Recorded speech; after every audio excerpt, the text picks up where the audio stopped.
کیوں؟ ملاحظہ فرمائی سورہ بقرہ میں آیت نمبر ہے 222 232 یا 222 233 ہے آیت نمبر 233 والوالدات يرضعن أولادهن حولين كاملين لمن أراد أن يتم الرضاعة. وہ عورتیں جو چاہتی ہیں کہ کامل رضاعہ کریں، کامل مدت تک دودھ پلائیں، تو 2 سال تک دودھ پلائیں. والوالدات، مائیں اپنی اولاد کو 2 کامل سال، 2 پورے سال دودھ پلائیں. یہ حکم لمن اراد ان یتم الرضاعہ، یہ حکم ان لوگوں کے لیے جو چاہتے ہیں کہ کامل رضاعہ ہو، یعنی کمال رضاعہ، تمام رضاعہ کی مدت کی انتہا کب ہے؟ 2 سال. جب یہ قرآن میں یہ حکم ہے میرے محترم ناظرین، ہم ملاحظہ فرمائیے والوالدات يرضعن اولادهن حولين كاملين لمن اراد ان يتم الرضاعة. ترجمہ دیکھ لیں طاہر قادری صاحب کا. اور مائیں اپنے بچوں کو پورے 2 برس تک دودھ پلائیں، یہ حکم اس کے لیے ہے جو دودھ پلانے کی مدت پوری کرنا چاہے. پوری مدت ہے 2 سال، 2 سال کریں گے تو مدت پوری ہوگی، اس کے بعد رضاعہ کا مدت ختم ہے. اور یہ کس کی؟ جالندری صاحب کی ترجمہ ہے. اور مائیں اپنے بچوں کو پورے 2 سال دودھ پلائیں، یہ حکم اس شخص کے لیے جو پوری مدت تک دودھ پلوانا چاہے. اور پھر یہ کس کی ہے؟ دیکھتے ہیں احمد رضا خان بریلوی کی. اور مائیں دودھ پلائیں اپنے بچوں کو پورے 2 برس، اس کے لیے جو دودھ کی مدت پورا کرنا چاہے. ٹھیک ہے نا؟ تو دودھ کی مدت، دودھ دینے کی رضاعہ کی مدت کتنے سال ہے؟ 2 سال، اس کے بعد نہیں ہے. تمام اس کی مدت یہی ہے. یہ تفسیر ابن کثیر اردو ترجمے کے ساتھ ہے، جلد اول، چاپ مکتبہ قدوسیہ. کتاب چھپی ہے سنہ 2006 میں. جلد کون سی؟ جلد نمبر 1 ہے. ٹھیک ہے نا عزیزو؟ یہاں پہ آپ کو لے کے چلتے ہیں صفحہ نمبر 335 میں والوالدات یرضعن اولادهن حولین کاملین. پہلے ترجمہ ملاحظہ فرمائیے. مائیں اپنے اولادوں کو 2 سال کامل دودھ پلائیں جن کا ارادہ دودھ پلانے کی مدت بالکل پوری کرنے کا ہو. مسئلہ رضاعت. یہاں اللہ تعالیٰ بچوں والیوں کو ارشاد فرماتا ہے کہ پوری مدت دودھ پلانے کی 2 سال ہے. اس کے بعد دودھ کی پلائی کا کوئی اعتبار نہیں. اس سے دودھ بائی پھن ثابت نہیں ہوتا اور نہ حرمت ہوتی. اکثر ائمہ کرام کا یہ مذہب ہے. تو قرآن کی روح سے 2 سال، صرف 2 سال تک ہو سکتی ہے بھائی. اور ان کے کچھ علماء نے، اکثر علماء نے قرآن کے ساتھ اتفاق کیا. سبحان اللہ. اکثر علماء کے بھی ان کے علماء نے قرآن کے ساتھ اتفاق کیا. اچھا، کچھ علماء، اکثر علماء نے. تو عائشہ نے اتفاق نہیں کیا اور رسول خود نے مخالفت کی صلی اللہ علیہ وسلم. سالم مولا حذیفہ کی بیوی کو کہا تھا کہ تم کسی مرد کو دے دو. اچھا، تو وہ جو حدیث ہے سالم مولا حذیفہ کی بیوی والی حدیث، وہ قرآن کے خلاف ہے، رسول صلی اللہ علیہ وسلم کے اتنے صحیح حدیث کے خلاف ہے. ملاحظہ فرمائیے المصنف لعبد الرزاق الصنعانی الجزء السابع، جز نمبر 7. یہاں پہ ایک پوری باب ہے، باب لا رضاع بعد الفطام. فطام کس کو بولتے ہیں؟ دودھ سے نکلنے کو فطام بولتے ہیں. بچہ مثلا 2 سال 2.5 سال تک دودھ پلاتے ہیں نا، کچھ لوگ 18 مہینے 17 مہینے 15 مہینے جتنا بھی ہوتا ہے. جب دودھ سے بچے کو نکالا جاتا ہے اس کو عربی زبان میں فطام کہتے ہیں. فطام کے بعد رضاعہ کی کوئی اعتبار نہیں ہے. فطام کے بعد یعنی بچے کا دودھ سے نکل گیا، 5 سال کا ہو گیا، 7 سال کا ہو گیا، 10 سال کا ہو گیا، اب آپ اس کو دودھ پلا چھاتی دے دیں، اس سے وہ محرم نہیں بنے گا. یہاں پہ حدیث نقل کرتے ہیں لا رضاع بعد الفصال. فصال کے بعد یعنی دودھ سے نکلنے کے بعد کوئی رضاع نہیں ہے. اس کے بعد بہت ساری، اب اس میں روایات بہت زیادہ. اچھا میرے محترم ناظرین، اب آپ نے دیکھا کہ رسول اللہ صلی اللہ علیہ وآلہ وسلم نے فرمایا، قرآن نے فرمایا. یہ کتاب ہے سنن ترمذی، تالیف محمد ابن عیسیٰ ابن سورہ ترمذی. اس کتاب کے متعلق محمد ابن عیسیٰ ابن سورہ ترمذی نے کہا تھا یہ کتاب ایسی کتاب ہے جس کے گھر میں یہ کتاب ترمذی ہو تو ایسا ہے کہ اس کے گھر میں ایک نبی ہے بول رہا ہے. اپنی کتاب ہے اس کے تحفہ کرتا ہے. کتاب چھپی ہے سنہ 2005 میں بیروت لبنان دارالفکر ادارے میں. یہاں پہ صفحہ نمبر 352 ہے میرے محترم ناظرین. ملاحظہ فرمائیے. روایت کرتے ہیں ام سلمہ سے حدیث نقل کرتے ہیں. اس حدیث کے متعلق ترمذی خود کہتے ہیں یہ حدیث حسن بھی ہے صحیح بھی ہے. حدیث حسن بھی ہے صحیح بھی ہے. ٹھیک ہے نا. رسول اللہ صلی اللہ علیہ وسلم نے فرمایا لا يحرم من الرضاعة الا ما فتق الامعاء في الثدي. رضاعہ اس وقت محرمیت کا سبب بنتا ہے کہ بچے کا پیٹ چھوٹا ہے, دودھ جب اس کو ملتا ہے چھاتی سے, اس کی جو پیٹ ہے بڑھ جاتی ہے. اس سے چھاتی سے نکلنے والا دودھ بچے کی پیٹ کو بھر دیتا ہے. وَكَانَ قَبْلَ الْفِطَامِ, اور دودھ نکلنے سے, فطام سے, دودھ نکلنے سے پہلے کا رضاع ہو. مثلا بچہ ابھی دودھ پی رہا نا, بچہ 18 مہینے کا, 15 مہینے کا, 12 مہینے کا, یا بچی ہے, فرق نہیں پڑتا, کوئی اس کو دودھ دے دے اس کے پیٹ بھر جائے تو وہ رضاع سبب محرمیت بنتا ہے. اب جامع الترمذی ترجمے کے ساتھ, مترجم کون ہے؟ مولوی ناظم الدین, جلد اول, چاپ مکتبۃ العلم, اردو بازار, لاہور, پاکستان.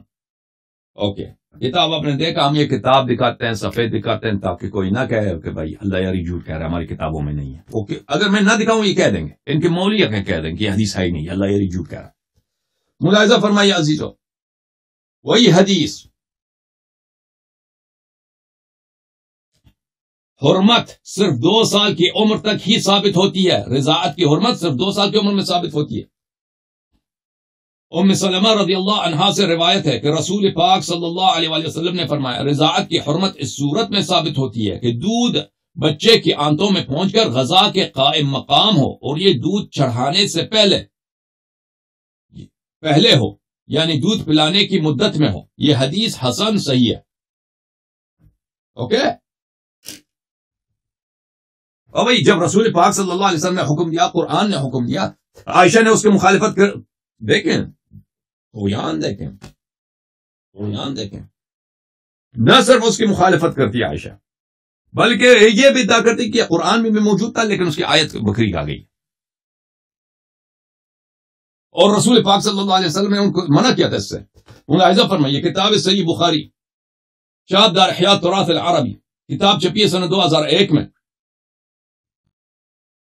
یا تم اگر میں اپنے بھائی سے کہتا ہوں جو میرا پروگرام دیکھ رہے ہیں, غیر شیعہ بھائی دیکھ رہے ہیں, تم ہمارے عزیز ہو, ہمارے بھائی, اگر کوئی آپ کی بہن کے متعلق, آپ کی ماں کے متعلق کہہ دے کہ وہ چھاتی دیتی تھی, اپنی پستان دیتی تھی مردوں کے منہ میں, تم بولو کیا ہے وہ؟ تم اس کو بدترین توہین, نہ صرف توہین, بدترین توہین سمجھو گے یا نہیں سمجھو گے اپنے لیے؟ اور کیا تم راضی ہو, تم کبھی حاضر ہو کہ عائشہ کی اس کے فعل کی, اس فتوے کی تم اتباع کرو؟ تم اپنی بیوی کو بولو نا, تمہارا دوست آ رہا ہے, یہ بڑا میرا دوست, اس محرم ہو جائے تو اچھی بات ہے, آپ کے بھائی جیسا, بیٹا جیسا بن جائے, اس کو ذرا چھاتی اس کے منہ میں دے دینا. تم حاضر ہو؟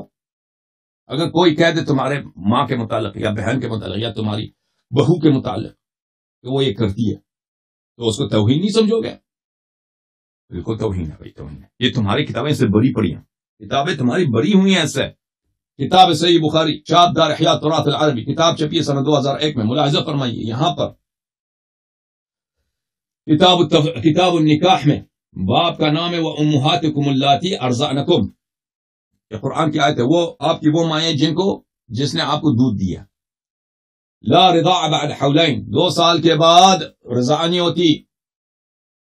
لقوله تعالی, کیونکہ اللہ نے فرمایا حولین کاملین لمن اراد ان یتم الرضاع, کیونکہ اللہ نے فرمایا کہ جو پوری مدت دودھ پلانا چاہتی ہے 2 سال دودھ پلا دے. یتم الرضاع, یہ رضاع کی تمام ہے, یہی مدت کی تمام یہی ہے, مدت کا کمال یہی. اچھا, بخاری نے بھی قرآن سے استدلال کی ہے کہ تمام رضاع یہی ہے, اور پھر وہ روایت نقل کرتی ہے خود عائشہ سے. مسروق خود عائشہ سے روایت کرتا ہے کہ عائشہ نے کہا ان النبی صلی اللہ علیہ وآلہ وسلم دخل علیہا وعندها رجل, رسول پاک صلی اللہ علیہ وسلم عائشہ کے پاس آئے، دیکھا کہ وہاں پہ ایک مرد بیٹھا، رجلن، ایک رجلن، آپ کو پتا ہے کہ یہ یہاں پہ تنوین ہے، اور تنوین تنکیر پہ دلالت کرتی ہے، یعنی ایک ناشناس مرد وہاں پہ بیٹھا ہے، ایک اجنبی مرد وہاں پہ بیٹھا عائشہ کے گھر میں. ہو بھائی کیا چکر ہے؟ فَكَأَنَّهُ تَغَيَّرَ وَجْهُهُ، رسول پاک صلی اللہ علیہ وسلم کا چہرہ مبارک غضب سے رنگ تبدیل ہو گیا. کیا تماشا ہے؟ كَأَنَّهُ كَرِهَ ذَلِكَ، گویا کہ رسول پاک صلی اللہ علیہ وسلم کو بہت ناگوار گزری ہے کہ یہاں پہ ایک اجنبی مرد کیوں بیٹھا ہے، کیوں اجنبی بیٹھا ہے. فقالت انه اخی، عائشہ نے جب دیکھا کہ پیغمبر صلی اللہ علیہ وسلم کو بڑا غضب آیا تو کہا یہ تو میرے بھائی ہیں. تو پیغمبر صلی اللہ علیہ وسلم تو عائشہ کے خاندان کو تو شروع سے جانتے ہیں کہ عائشہ کون ہے، ابو بکر کون ہے، عائشہ کے کتنے بھائی ہیں، یہ تو جانتے ہیں. تو لازمی بات ہے کہ اس عائشہ کا مراد یہ کہ میرا بھائی ہے، یعنی یہ رضاعت سے میرا بھائی ہے، یہ رضاعت سے میرے بھائی ہے. فقال، رسول پاک صلی اللہ علیہ وسلم نے فرمایا انظرن من اخوانکن فانما الرضاعة من المجاعة. رسول پاک صلی اللہ علیہ وسلم نے فرمایا کہ اس طرح ہر چہرے کو دودھ دینے سے وہ آپ کا بھائی نہیں بنتا. دیکھ لو کہ تم خوب دیکھ لو کہ کون تمہارا بھائی بنتا ہے، کون بھائی نہیں بنتا. تمہاری ماں تو ادھر بیٹھی ہے، سر ہرے کو دے دیتی ہے نا. انما الرضاعة من المجاعة، رضاعت صرف اس وقت ہوتی ہے کہ بچہ ہو، چھوٹا ہو، 2 سال سے کم ہو، اس کو بھوک لگے اس کو دودھ دیا جائے تو اس سے محرمیت بنتی ہے. یہاں پہ اس حدیث میں میرے محترم ناظرین کئی باتوں کا پتہ چل جاتا ہے. ایک پہلی اعتراف یہ ہے کہ رسول پاک صلی اللہ علیہ وسلم نے خود سختی سے عائشہ کو منع کیا تھا، ان کو غضب بھی آیا تھا. اور یہ واضح بات ہے کہ جب یہاں پتہ چلا ہے کہ عائشہ اس شخص کو اپنا بھائی کہہ رہی ہے تو رسول پاک صلی اللہ علیہ وسلم کو غضب آیا اور فرمایا کہ آپ کا بھائی نہیں ہے. بھائی صرف آپ کا وہ ہو سکتا ہے کہ اگر آپ کی ماں نے کسی چھوٹے بچے کو اس کا دودھ پلایا. تو پہلی بات یہ ہے کہ جب تمہارے بخاری میں موجود ہے کہ رسول پاک صلی اللہ علیہ وسلم نے عائشہ کو منع کیا تھا، اور بخاری کے باب کا عنوان بھی دیکھو، لا رضاع بعد حولین، اسی حدیث کو بخاری نے کس باب میں لایا کہ 2 سال کے بعد رضاعت محرمیت کا سبب نہیں بنتی. ٹھیک ہے نا. مرد کو آپ جتنی مرضی اپنی چاتی دے دیں وہ آپ کا بیٹا نہیں بنے گا، محرم نہیں بنے گا.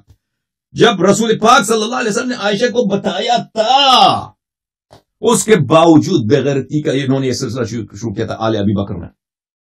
کیا تھا کہ نہیں کیا تھا کہ عائشہ کی بہن چاتی دے رہی ہے، عائشہ کی بھانجیاں چاتی دے رہی ہیں، عائشہ کی بھتیجیاں چاتیاں دے. کیا وجہ؟ اوئے عائشہ سے ملاقات ہے، عائشہ سے کسی کی ملاقات. جب پیغمبر نے کیا تھا تو اس کے باوجود عائشہ نے یہ فعل کیا ہے. جب پیغمبر نے منع کیا ہے تو تم مجھے بتاؤ اب کیا تمہارے پاس صفائی ہے؟ جماعت سمجھے. اور پھر اگلا نقطہ یہ ہے کہ عائشہ کہتی یہ میرا بھائی ہے، تو اس کا مطلب کیا کہ اس کی ماں بھی ایک فعل کرتی تھی نا. عائشہ کی ماں بھی مردوں کو چاتی دیتی تھی. تو تبھی پیغمبر صلی اللہ علیہ وسلم کو غصہ آیا کہ یہ تمہارا بھائی نہیں ہے، اس اجنبی کو تم نے اپنے گھر میں داخل کیا. تو اس کی ماں بھی یہی کرتی تھی. یہ تو واضح ہے، تمہارے کتب میں لکھا، یہ تو تمہارے بخاری ترمذی وغیرہ میں سبھی دکھا رہا ہوں، آپ کی کتب سے دکھا، یہ کوئی شیعہ کتاب تو ہے نہیں. عائشہ کا ادعا، پہلی بات ہے کہ عائشہ نے ایک تو افتراء کیا نبی صلی اللہ علیہ وسلم نے پر کہ اس نے اپنی سنت کے خلاف، اپنے ہی قول کے خلاف اور قرآن کے خلاف، کہ قرآن نے فرمایا رضاعت صرف 2 سال تک ہوتی ہے. سالم مولا حذیفہ کی بیوی کو کہا تھا کسی مرد کو تم دودھ دے دینا. اور دوسرا اس کا ادعا کیا قرآن میں بھی آیت تھی اور اس کو لے کے بکری کہا گئی. ملاحظہ فرمائیے کتاب صحیح مسلم، چاپ دار الفکر، کتاب چھپی ہے سنہ 2003 میں. یہاں پر ملاحظہ فرمائیے کتاب الرضاع میں تحریم ب5 رضاعات، 5 دفعہ چاتی دینے سے انسان محرم بن جاتا ہے. 1 سند، 2 سند، 3 سند، 3 مختلف اسانید کے ساتھ نقل کرتے ہیں مسلم صاحب. کان عائشہ نے کہا کان فیما انزل من القرآن 10 رضعات معلومات یحرمن ثم نسخن ب5 معلومات. قرآن میں تو یہ آیت تھی، قرآن میں تو یہ آیت تھی کہ 10 رضعات معلومات یحرمن، 10 دفعہ دینا ضروری ہے، 10 دفعہ دے دو تو محرم بنتا ہے. پھر آیا کہ نہیں 5 دفعہ. رسول پاک صلی اللہ علیہ وسلم کی وفات ہو گئی اور یہ آیات قرآن مجید میں اس کی تلاوت ہوتی تھی، ٹھیک ہے نا؟ تو 3 اسانید کے ساتھ اس نے روایت کیا. اب عائشہ ان کے نزدیک جھوٹ تو نہیں بولتی، وہ صدیق اس کو بولتے ہیں صدیقہ ہے تو عمل کرو قرآن کی آیت پہ نا، کم از کم عائشہ کے فتوے پہ عمل کرو، عائشہ کی سنت پہ عمل کرو. جماعت عمریہ کیوں عمل نہیں کرتے؟ کراچی والے، لاہور والے، مشائخ اعظام، صوفیوں، حاجیوں، مولویوں کیوں عمل نہیں کرتے؟ شیعوں سے آپ کی دوستی ہو جائے، اتحاد بین المسلمین ہو جائے، ہم آپ کے بھائی بن جائیں، ذرا ہمیں وہ رضا والے بھائی بن جائیں، پکا اتحاد بن جائے، ٹھیک ہے نا؟ اور ہمیں ثابت بھی ہو کہ یہ عائشہ کی بے حرمتی نہیں ہے. پھر آپ یہ بھی ثابت کریں گے نا، جب ہمارے نوجوانوں کو آپ کی بہنیں، آپ کی بیٹیاں جب ہمارے نوجوانوں کو وہ دیں گے، اپنی چاچیاں دیں گے، تو اس وقت ثابت بھی ہوگا کہ یہ عائشہ کی کوئی بہترامی نہیں ہے. بخاری میں، مسلم میں، یہ سب جو ہے نا عائشہ کی بہترامی نہیں. عائشہ نے جو کیا یہ سب آپ واقعی نہیں سمجھتے ہیں کہ آپ کسی کی بہترامی نہیں ہے، تو آپ عمل کرو ذرا. ہاں کوئی ہے مولوی جلالی صاحب، عمل کرو نا اس آیت پہ، ذرا ہم دیکھتے ہیں عائشہ کی آیت پر، عائشہ کی روایت پر، عائشہ کے فتوے پہ عمل کر کے دکھانا. یا تم اس کو اپنے لیے بے عزتی سمجھو گے؟ اگر تم اپنے لیے اس کو بے عزتی سمجھتے ہو تو اس بے عزتی کو عائشہ نے رسول اللہ صلی اللہ علیہ وسلم سے ملحق کیا، کیونکہ وہ رسول کی زوجہ ہے. کسی بھی شخص کی زوجہ اگر کوئی غلط کام اس کے وفات کے بعد کرتی ہے تو اس شخص کی بدنامی ہے، اس شخص کی غیرت پر، اس شخص کی عزت پر، وہ اس کے وقار پر آ جاتا ہے. ہمارے رسول صلی اللہ علیہ وسلم کے وقار پہ کچھ بھی نہیں آتا، لیکن اس کی رسول صلی اللہ علیہ وسلم کی اذیت ضرور ہوتی ہے، ٹھیک ہے نا؟ کیونکہ ہم رسول سے محبت کرتے ہیں. لیکن کافر لوگ تو یہی کہیں گے کہ اس کی عورت کو دیکھو، عورت نے اس کے عورت اس کے سسر کے گھر وہاں پہ چکلا بنا ہوا تھا، وہ تو یہی کہیں گے، ٹھیک ہے نا؟ آپ مجھے بتاؤ، جو تم اپنے لیے پسند نہیں کرتے ہو، تم رسول پاک صلی اللہ علیہ وسلم کے لیے بھی کہہ دو نا کہ اس کی توہین ہے، بات ختم ہے، سب نزاع ختم ہو جائے گا.